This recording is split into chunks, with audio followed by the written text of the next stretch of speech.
देखो, सबसे पहली बात हमारी कमजोरी क्या है? हम परेशान हो जाते हैं। संसार में देखो तो परेशान, परमार्थ की तरफ देखो तो हम परेशान हो। ये हमारा आदत स्वभाव बन गया परेशान होना। थोड़ा सा धैर्यवान बनो, गंभीर बनो।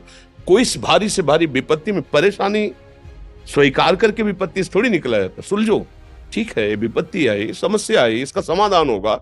ऐसा थोड़ी कि हमें नष्ट कर देगी। अगर अभी हमारी बड़ी हानि हो जाती है, हम कल इससे बड़ा लाभ प्राप्त कर सकते हैं। हमको एकदम बिल्कुल गंभीर रहना है, इतने कमजोर नहीं बन जाना। अब वो गए तो क्या होगा, अब वो वस्तु गई तो क्या, पद गया तो क्या होगा। प्रयास किया था, ये पद मिला था, इससे बड़ा पद प्राप्त करूंगा, मैं इससे बड़ा महान बनूंगा। ठीक है, एक बार गिर गया, गलती हो गई, दंड भोगूंगा, फिर इससे ज्यादा संयम में रहूंगा। बिल्कुल मतलब एकदम फ्रेश दिमाग रखना चाहिए। पर अपने लोग क्या है, जरा सी बात में एकदम पछड़ा कर लेते हैं, एकदम कमजोर हो जाते हैं। ये बिल्कुल ठीक नहीं है। हम जीवन भर की यात्रा की बात कह रहे हैं, भारी से भारी कष्ट में भी मुस्कुराना, तो हमें बल मिला है, हमें भगवान की कृपा का दर्शन हुआ है, हमें उनका दुलार दिखाई दिया है।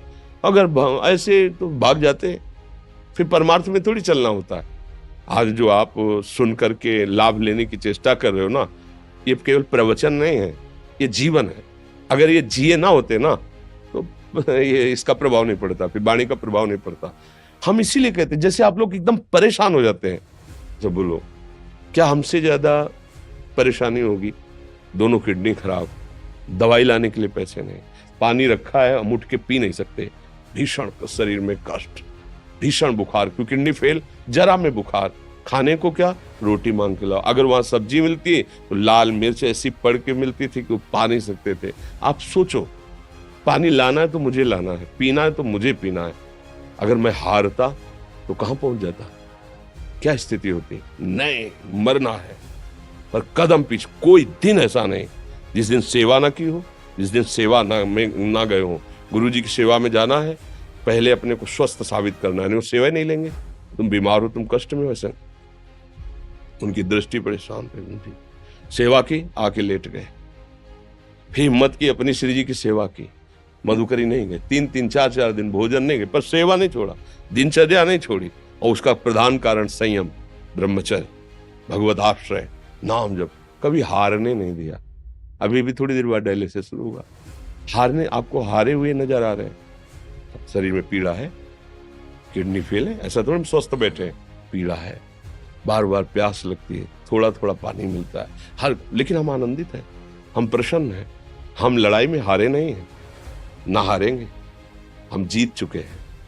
हम अपने मालिक के भरोसे में अपना सब बात, तो वो, ये हम अपनी बड़ाई नहीं बता रहे, हम आपको बता रहे समस्या। सोचो, तुम्हारे पास तो माँ है, भाई है, बहन है, परिवार है, कोई ना कोई तो है ना। मेरा किसी ने कभी जीवन में ध्यान भी नहीं दिया। क्यों?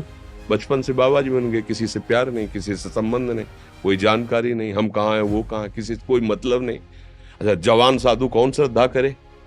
कभी गांव जाने की हिम्मत नहीं पड़ती कि रोटी मांग ले, पता नहीं लोग क्या सोचेंगे, क्या भावना कर ले। हम दरवाजे पे खड़े हैं, क्या कैसी भाव, जो हमारे सामने आकाश वृत्ति से आया यौवन अवस्था में, वही पाया, अन्यथा भूखे रह गए।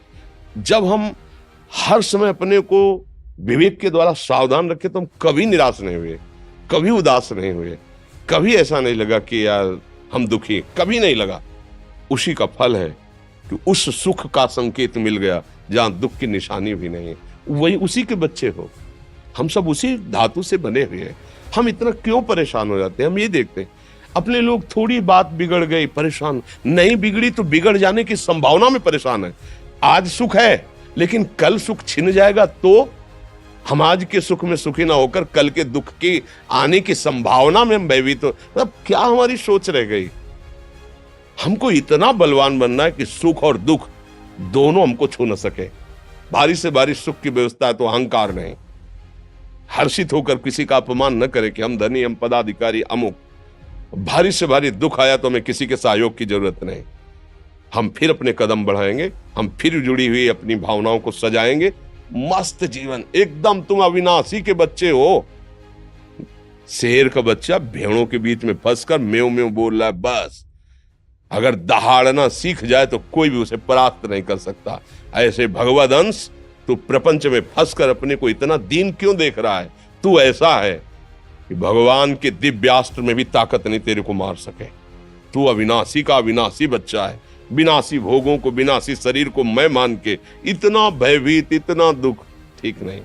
ये सबके लिए, केवल एक के लिए नहीं। आप समझो, आप लोग सोचते हैं हम गृहस्थ होकर भला ऐसी स्थिति कैसे। जनक जी सुखदेव जी के गुरु हैं और राजा हैं, महल है, रानियां हैं, नौकर है, चाकर। क्या सुखदेव जी जिनके शरीर में लंगोटी भी नहीं है, दिगंबर, परमहंस के गुरु हैं जनक जी जो राजा हैं। समझो, आप ऐसा ना सोचे कि हम नौकरी कर रहे हैं, हम संसार में, हम गृहस्थ हैं, हम आध्यात्मिक की ऊंचाई पर नहीं चढ़ सकते। नहीं, आप एक सरकारी नौकरी या आप किसानी या व्यापार करते हुए आप एक अध्यात्म की ऊंचाई में चढ़ सकते हैं। और अध्यात्म ही है जो तुम्हें इस माया के दुख सुख से ऊपर उठा सकता है। दूसरा, चाहे जितनी संपत्ति आ जाए, आप सुखी नहीं हो सकते। सब देख लो, आंख खोल के देख लो। अध्यात्म ही है जो तुम्हें हर कष्ट सहकर मुस्कुराकर जीने का रास्ता बता देगा कि आप आनंदित हो जाओगे। कुछ नहीं बिगड़ा। अध्यात्म है तो कुछ नहीं बिगड़ा, अध्यात्म नहीं है तो कुछ नहीं बना, कुछ हाथ नहीं लगने वाला।